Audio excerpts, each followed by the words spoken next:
Okay, I guess I should look here. Okay, this is about BFD3, and this is usage. I'm going to show you the kit that I'm using. I actually made myself. Most of you probably have all these, so you'll recognize them, and how I did it, and the fact that I do use external stuff to process my drums, not the internal stuff on BFD. Not to be that it doesn't work, I'm just so used to using the other stuff, and some of this stuff is really killer, as you'll see. Okay, now let's go back to here, and we have BF3. Some of that stuff I was telling you about, the Focusrite channel strip. This is the kick, and this is the snare. And of course it's there. So then we'll turn this on so we can see. So I have a Yamaha on the kick drum, a Yamaha Oak. I do like my DW toms. I do like them. And then the canvas snare. Minal cymbal, Bosphorus, Minal, Bosphorus, Minal on this particular kit. And let's see, we'll see how that actually sounds.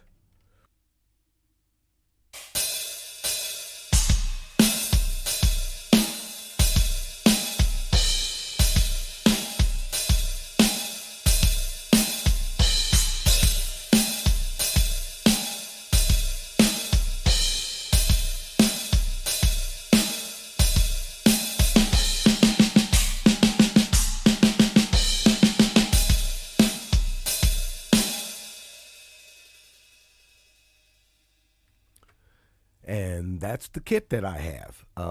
As we go through more in the song, you'll actually get to hear the drum or the toms and some of the cymbals.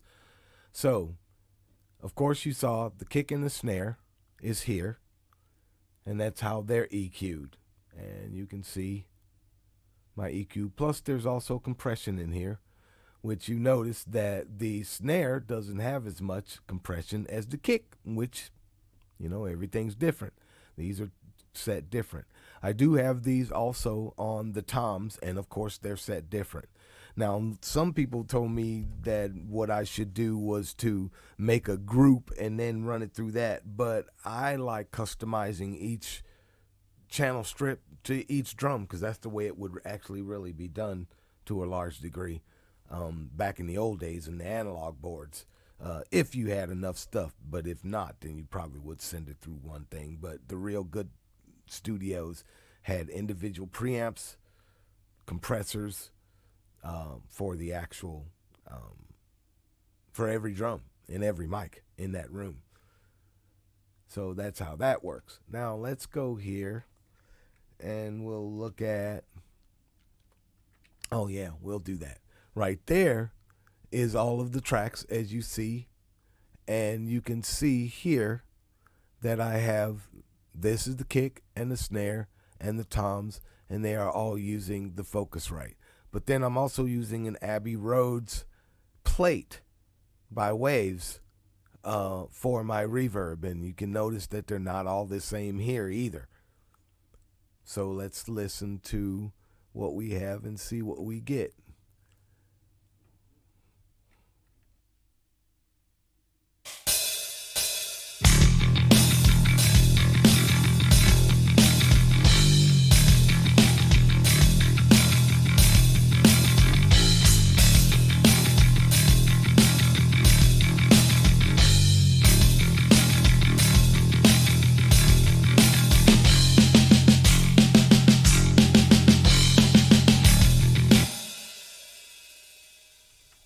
Okay, so that's the bass and the drums. So you kind of get a clue of what's going on there. This is definitely somewhat of a metal song.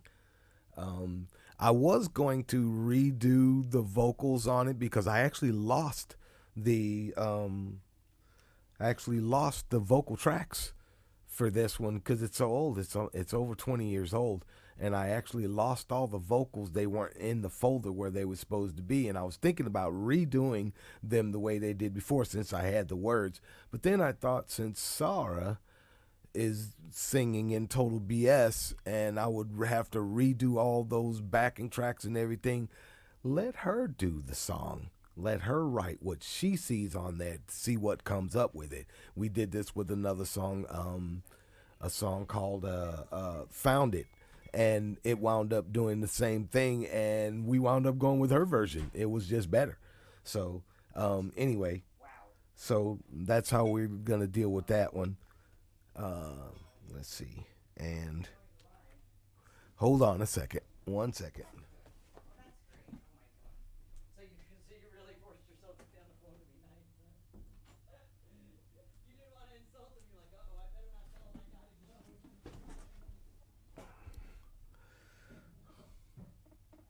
Had a little bit of noise out there that I need to kind of get rid of.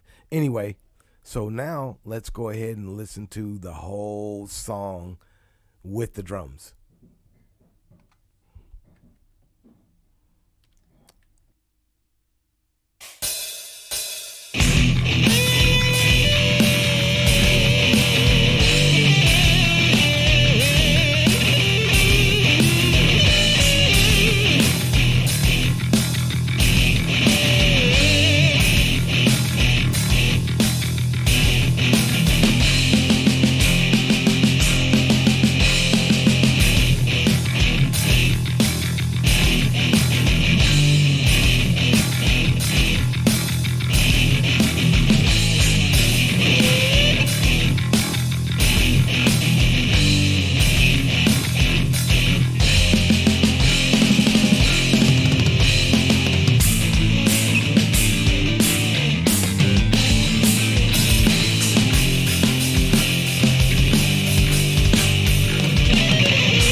And that's Direct Drive is the name of that song. It used to be another name, but I renamed it.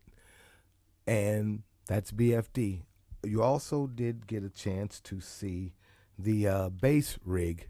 Oh, let me go back to it in here, which is this right here, which this right here is Bias Effects.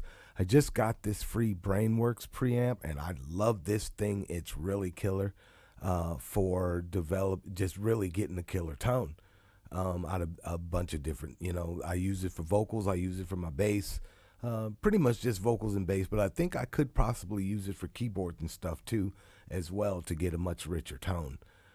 Then, of course, the head crusher here is another unit that I actually use, and it gets me some really great tone. I'll let you hear just a little bit of the bass by itself.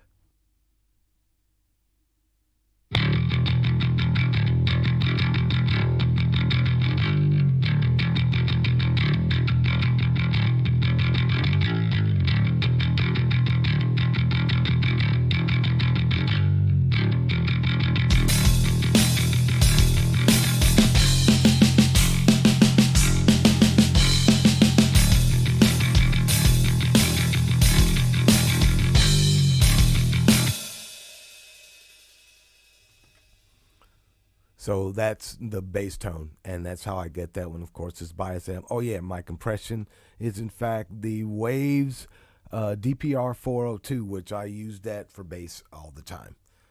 Sometimes on the drums I might use a DBX 160 Waves plug-in, but now that I'm actually using the Focusrite, I'm finding that it actually works a little better because it tends to maintain more of the tone of the instrument while compressing, whereas the DB 160 I find sometimes has a tendency to cut the signal off so much that you don't hear the resonance of the drum. In some cases I actually might want that, like in songs where there's progressive fusion stuff where there's a lot of intricate parts, I want to cut that off. But in songs like this where I want to hear the resonance of the drum, I don't want to use the 160 for that. This 402 would actually probably work really well in that as well, just like the Focusrite does, but it's just a compressor, and I do have to conserve some CPU utilization, so I don't want to have too much stuff. Right now I have quite a bit of stuff up here, as you can actually see. And let's go back to, oh, wrong one. That one here.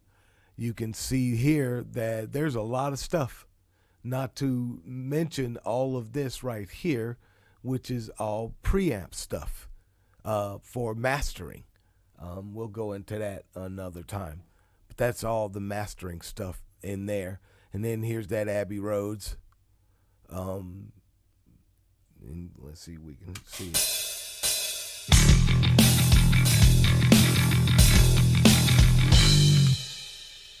So there's that Abbey Roads there. And then, of course, these are the Focusrite. And then this all here is all the bass stuff. And this right here is for the guitars, which is the THU, which is a guitar processor unit. But I'm only using it for the reverb and the delay because I originally recorded the guitars already saturated. I didn't give them just raw signal like I do now. Now I just give raw signal. That way I can change the amps whenever I want to. But back in the day when I did this, I didn't do that. We didn't have that kind of power back then. But this was basically, let's see if we can drop that down just a little. Yeah. So you can see this is just the reverb and delay that I'm using, and I'm using it because I like the spatialness of the way it sounds. I could have used something else as a reverb, but I tend to like this one instead. I could have actually put another cabinet on here just by dragging, let's see if we go here, I could drag another cabinet in there and say put the cabinet in between in the beginning, and that will change the tone of that guitar solo or that guitar channel. But I don't want to do that, so we're going to go ahead and get rid of that back the way it was. So in a nutshell, that's it real quick. And Thanks for watching. See you next time.